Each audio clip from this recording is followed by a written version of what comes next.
Assalamualaikum warahmatullahi wabarakatuh. Bagaimana kabarnya anak-anakku semua? Alhamdulillah kita semua tetap berada dalam keadaan sehat walafiat ya nak. Baik, untuk pertemuan kedua kita setelah PTS, kita akan masuk ke materi tentang sistem peredaran darah pada manusia.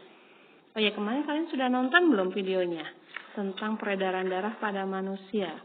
Nah, di situ kalian lihat bagaimana peredaran darah pada manusia ya. Ternyata dalam tubuh kita itu ada pembuluh darah yang bentuknya seperti sungai.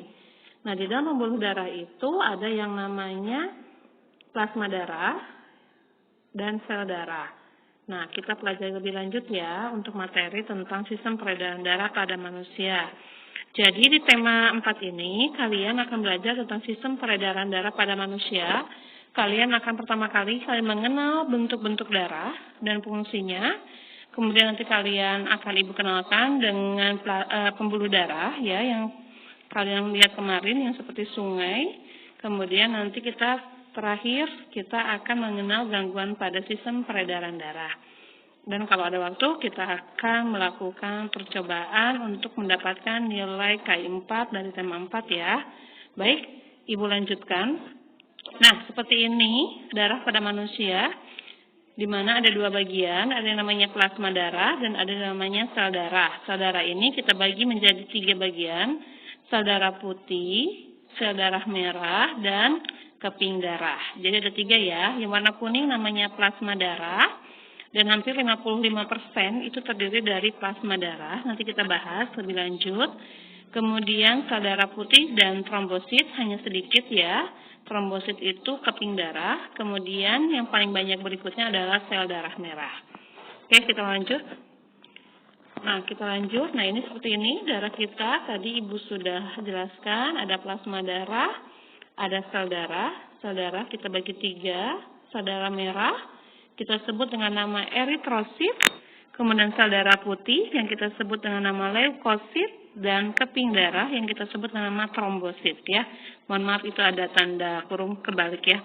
Trombosit namanya. Oke, bentuknya berbeda-beda ya.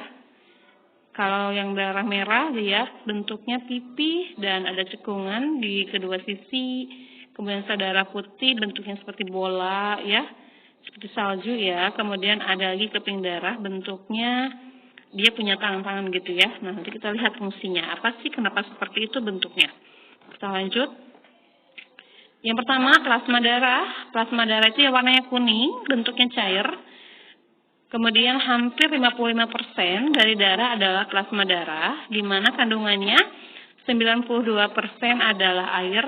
Oh ya, mohon maaf, itu 8% adalah protein, glukosa, imunoglobulin, dan elektrolit. Oke, mohon maaf ya, itu dari bukan 2% ya, tetapi 8%. 8% adalah zat lainnya yang terdapat pada plasma darah.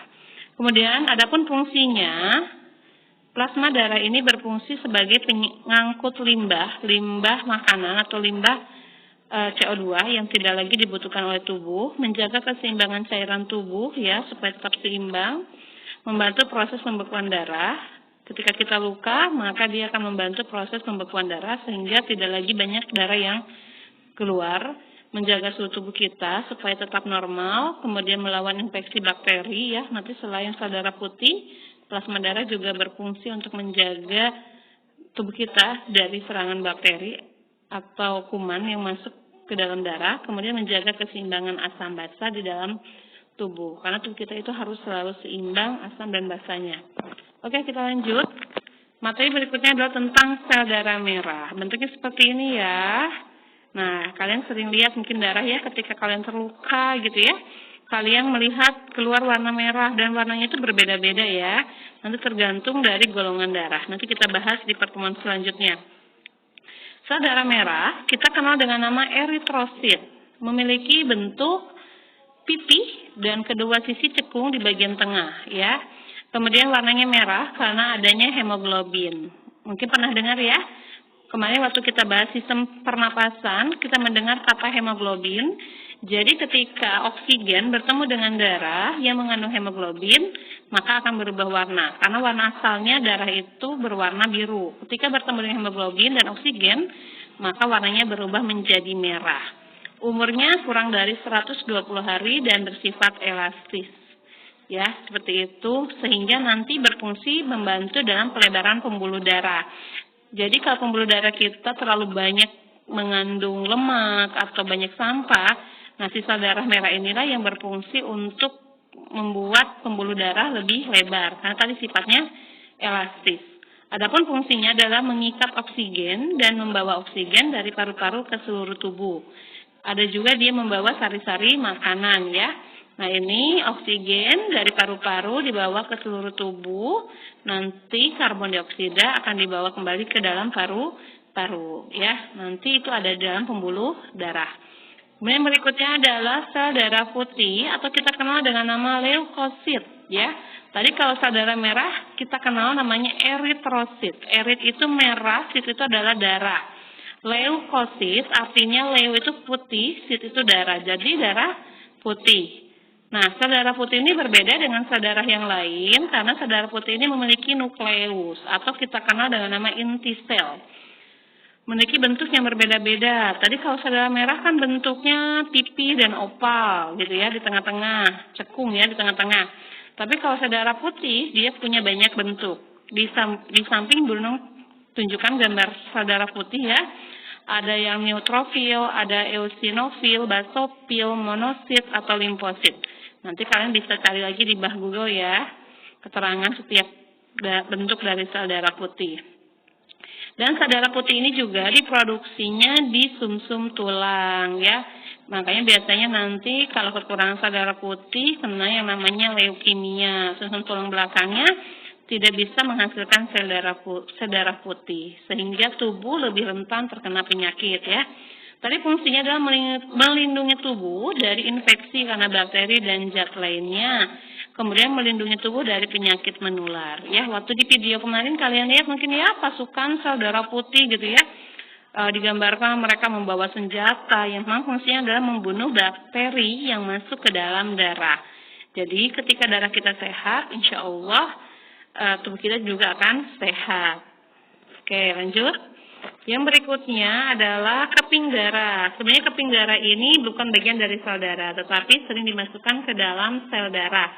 Keping darah kita sering kenal dengan nama trombosit. Mungkin kalian pernah dengar kata trombosit ya, ketika ada seseorang terkena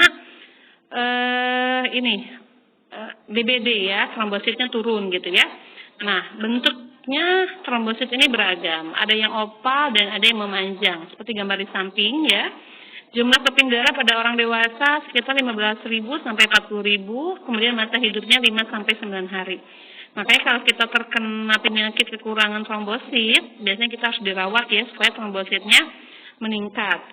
Adapun fungsi dari trombosit adalah membuat pengerutan pada pembuluh darah yang luka. Ingat ya kemarin di video, pada saat seseorang terluka, maka trombositnya langsung bekerja. Dia akan menutup luka. Kemudian, dia juga berfungsi untuk pembekuan darah. Jadi ketika trombosit sudah menutup, maka darah tidak akan lagi keluar. Ya, akan menjaga tubuh dari serangan bakteri. Ya, tadi ada 3. Sel darah merah, sel darah putih, dan keping darah. Sel darah merah, apa namanya tadi? Ya betul, eritrosit. Sel darah putih, leukosit, dan keping darah kita kenal dengan nama trombosit ya. Sampai sini sudah paham ya. Jadi bentuk darah kita itu berbeda-beda dan kandungannya pun berbeda jumlahnya ya. Oke, nah seperti ini gambaran sel darah pada pembuluh darah. Jadi seperti sungai ya. Jadi di dalam pembuluh darah kita yang sempit itu ada yang namanya sel darah merah, sel darah putih, dan keping darah. Kalau kalian mau tahu pembuluh darah seperti apa, kalian boleh lihat tangan kalian bagian di ujung di dekat pergelangan tangan, di situ ada yang warnanya biru-biru, ada yang di dalam, ada yang di luar. Yang kelihatan namanya pembuluh darah vena. Sedangkan yang di dalam itu pembuluh darah nadi ya. Kalau nadi nanti yang membawa oksigen, sedangkan vena yang membawa CO2. Nanti kita bahas lebih lanjut di pertemuan berikutnya. Oke? Nah, kita lanjutkan. Oke. Bagaimana? Sudah paham materi kita tentang sistem peredaran darah? Kita masuk ke tes pendengaran. Siap-siap ya. Silakan kalian dengarkan soal dari Bu Nunung dan kalian jawab. langsung jawab di buku tulisnya. Silakan kalian siapkan dulu buku tulisnya. Oke, bagaimana? Sudah disiapkan buku tulisnya? Oke, kalau sudah, kita mulai ya. Nomor 1, dengarkan baik-baik. Zat terbesar yang terdapat dalam darah adalah zat terbesar yang terdapat dalam darah adalah, silakan dijawab. Ibu hitung sampai 3. 1, 2, 3. Oke, selanjutnya nomor 2. Kita lanjut nomor 2. Nama lain dari trombosit adalah, nama lain dari trombosit adalah 1, 2, 3. Nomor 3. Disebut apakah aliran yang terdapat di dalam tubuh di mana sel darah putih, sel darah merah, dan keping darah berada? Disebut apakah benda di dalam tubuh tempat mengalirnya sel darah merah, sel darah putih, dan keping darah? 1, 2, 3. Oke, lanjut nomor 4. Untuk nomor 4, sel darah apakah yang berfungsi dalam pembekuan darah? Sel darah apakah yang berfungsi dalam pembekuan darah? Oke, soal yang terakhir mau diperhatikan.